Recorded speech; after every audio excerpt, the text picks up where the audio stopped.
Hello. Hello. Alright, Hello. yeah, next up, Ant Fujinaga.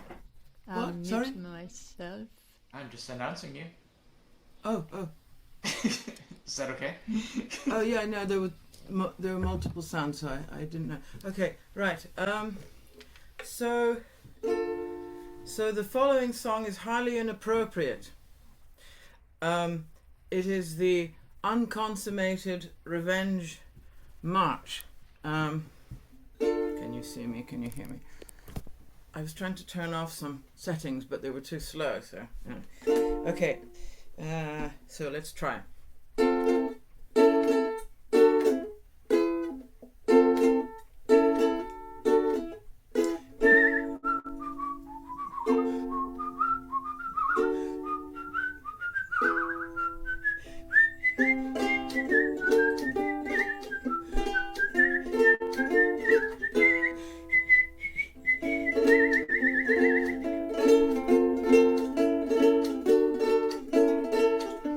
It's very rare to go through life without someone doing us wrong.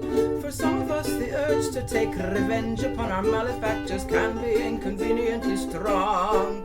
We lie awake cogitating plots to bring them down, which most of us will never implement. We let those human colons colonize our consciousness without let's unmingle police or paying rent. You'd like to smite them with a crossbow. You'd like to pitch and toss them off a cliff. You'd like to pour azidium bromide into their aperitif. But borrowing a word from Kipling, if you wreak revenge on your tormentors, their downfall might unleash a gruesome curse. Forensics will defeat you, and the powers that be will beat you, and you'll end up in jail or worse. Even if you keep things legal, it'll be woefully wasteful to expend your energies on someone loathsome and distasteful. Just as muscle uses calories when you're at rest, these miscreants can go to sleep and still keep you distressed. If you can't eradicate these bitter thoughts, elaborate a way to redirect resentment into sources of contentment. You'll recover faster from emotional disaster if you sculpt belligerence with surgical intelligence. Don't hit them with a shovel, ridicule them in a novel. Don't feed them calomel, extrude a vicious villanelle. Chase the bee out of your bonnet with a caustic scathing sonnet. Neurologically harass your oppressors with an arrows. Instead of getting gory, write a withering short story. Instead of misbehaving, make a comical engraving. Don't enact a lethal schema, tell them off in terima. Don't assemble an explosive, art's an ethical corrosive.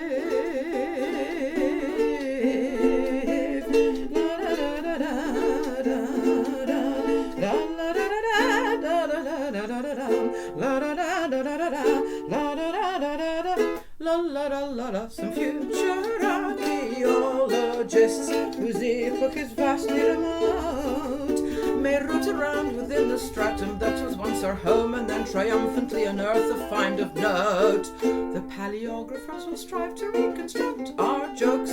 Our artistry will slowly come to light until some scholar's office in a university resounds with raucous cackles of delight. You'd like to do something financial which turns your foes to paupers overnight. You'd like to engineer a scandal which torpedoes their career or infect them with a painful parasite. But no one must slag them off in 4,000 years. And here I quote from Dr. Zeus: unless the future generations have the clearest demonstrations of their evident wrongfulness.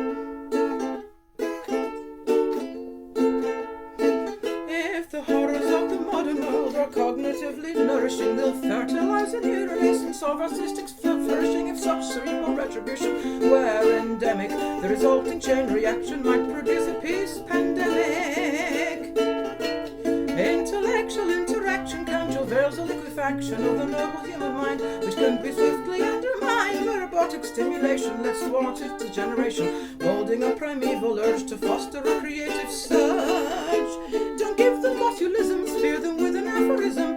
Don't Don't strike them with a stick to ride them with a limerick. Do not stun them, then tattoo them. Write a song which sees right through them. Do not clog up their commode. Compose a supercilious ode. No art, to be sure, uses materials that endure. Some resist disintegration, some persist to replication. Still mine rage for levity, despite the risk of levity. For your opus may console many a beleaguered soul.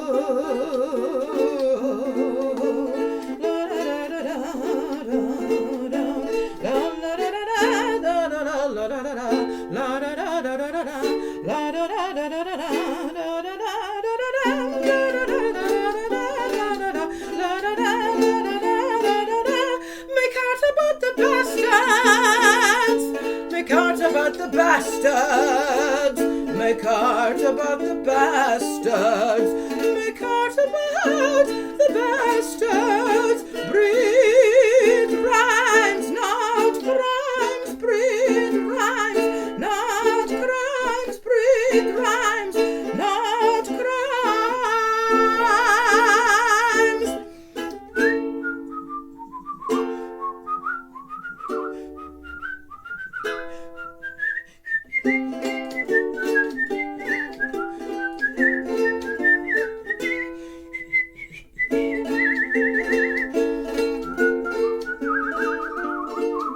Make art about the bastards. Make art about the bastards.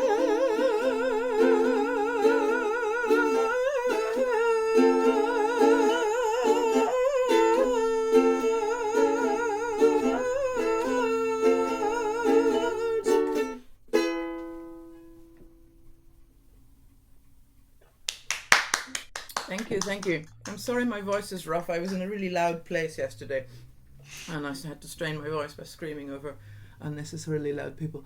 Now here's an instance in which I disobeyed myself, like Alice in Wonderland. I give myself awfully good advice and I seldom follow it, but on this rare occasion I took revenge on someone in a very small way. But then I did make a song about it afterwards. So partial credit. This is called Great Expectorations. Ooh.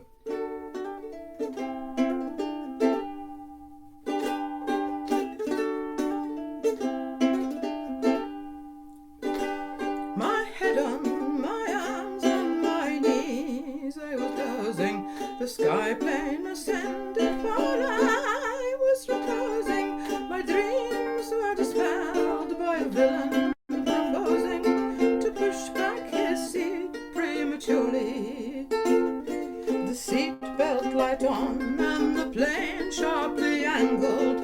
The time was not right, but he merrily mangled the rules on my neck, and though crushed and half strangled, I would not surrender demurely. And while he dispatched him, I thought, parabellum, he fractiously flailed like a human flagellum, repeatedly bouncing on my cerebellum, so fiercely it seemed he might crack it, as I cast about for profane retribution, my innards coughed out a mucosal solution, a harbinger of justified revolution, and I smeared snot on his jacket.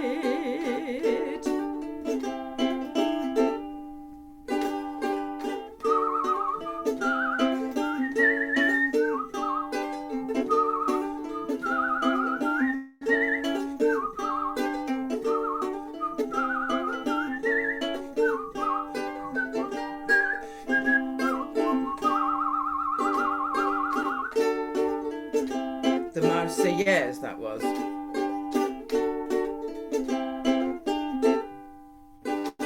Though it's manifestly the fault of the airlines that cram us together in steerage like sardines, the privates who fight for their lives on the front lines are tricked into hating each other. The plutocrats hope that the skirmishing cattle, fatigued by their their socially engineered battle won't see other cultivars of human chattel and find not a foe but a brother.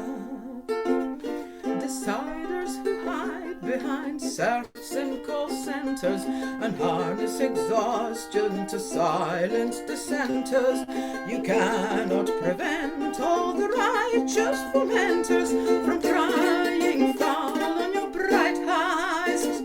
Though you view the planet through cash-tinted glasses, the thousand indignities borne by the masses to finance the greed of the covetous classes may cause them to update the zeitgeist.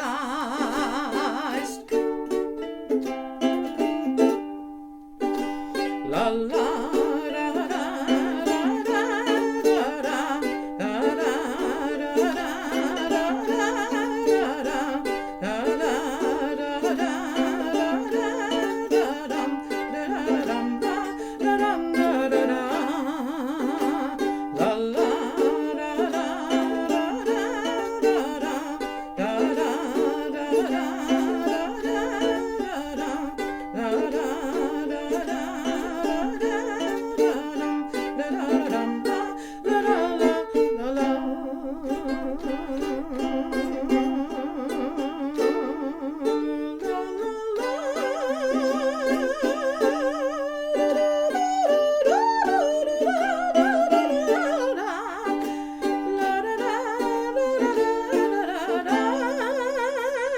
Well, I made a dog's dinner out of that, but if it were correctly, played, it would be slightly less horrible.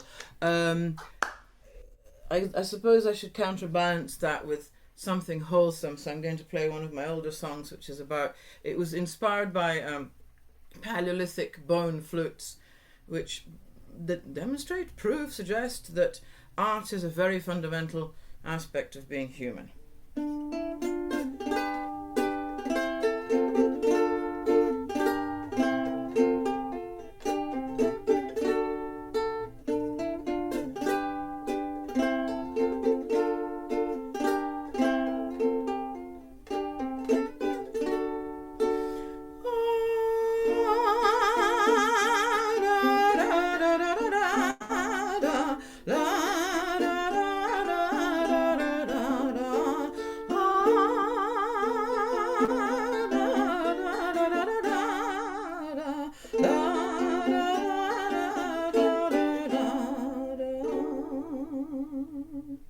When woolly mammoths grazed our steps, our forebears fashioned flutes of bone.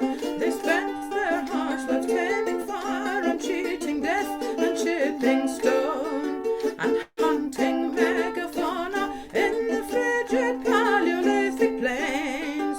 But they could not suppress the art which pullulated in their brains. We scrabble for mere sustenance, but we're made for higher things. And even when we're burdened, boxed and broken, still our hearts have wings. Fatti non foste a vivere come bruti, our kind lives not by bread alone, but thirst for truth and beauty.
the bard.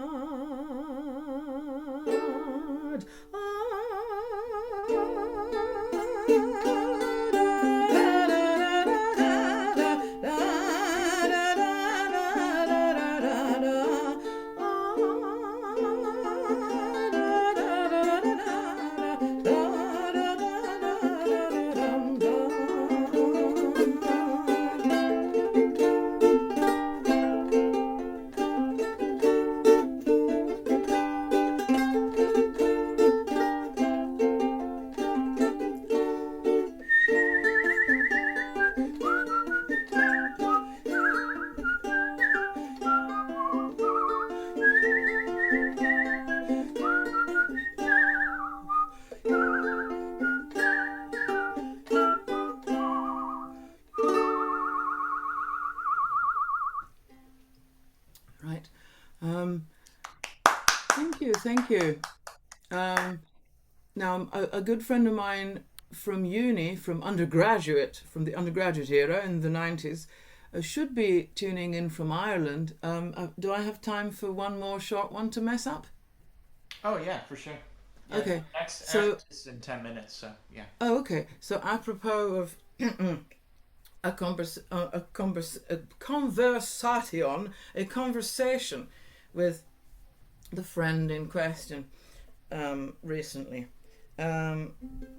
Here's a messed up version, obviously, but of a song about remembering our parents, our departed parents, and hoping to pass things on to our children and their children and all that. It's called Fireflies, and I'm afraid it's not funny.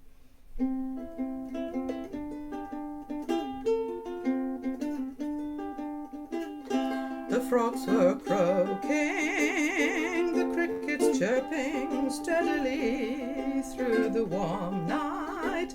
Someone who's loved me all my life sat beside me, singing lullabies from distant lands, and through the windows we gazed on fields of pulsing light that moved in ripples, as if the stars had come alive, and brighter clusters stood out like tiny galaxies, lavender bushes. By daylight butterflies and bees gathered around them, and by night they harbored fireflies.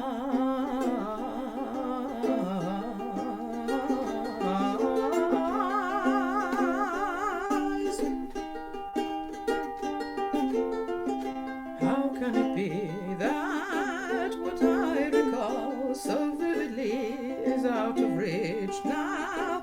Much that I've known you'll never see, and those dear faces that populate my memory you saw but briefly, or not at all, and nonetheless they loved you fiercely, and if they could they would have stayed. So let's keep spinning the common thread that binds us all, and from its remnants we'll weave enduring tapestries. And if I find one, I'll take you to a place with fireflies.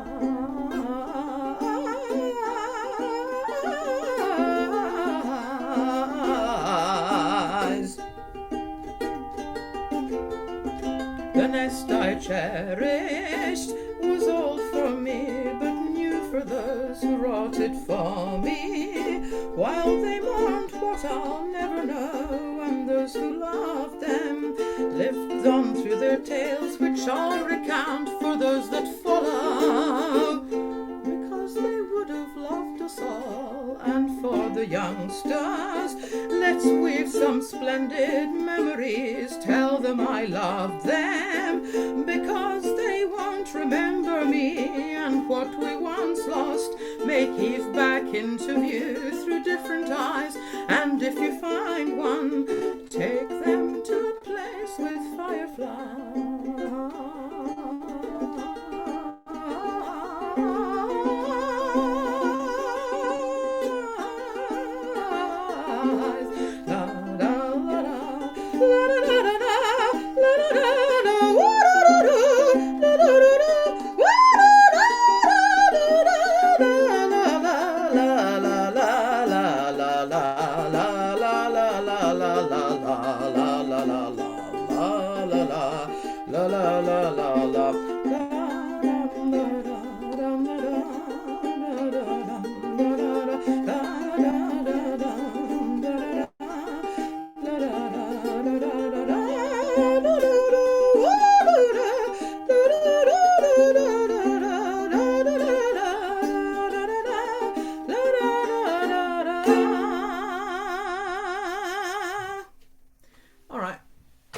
That's it for me, right?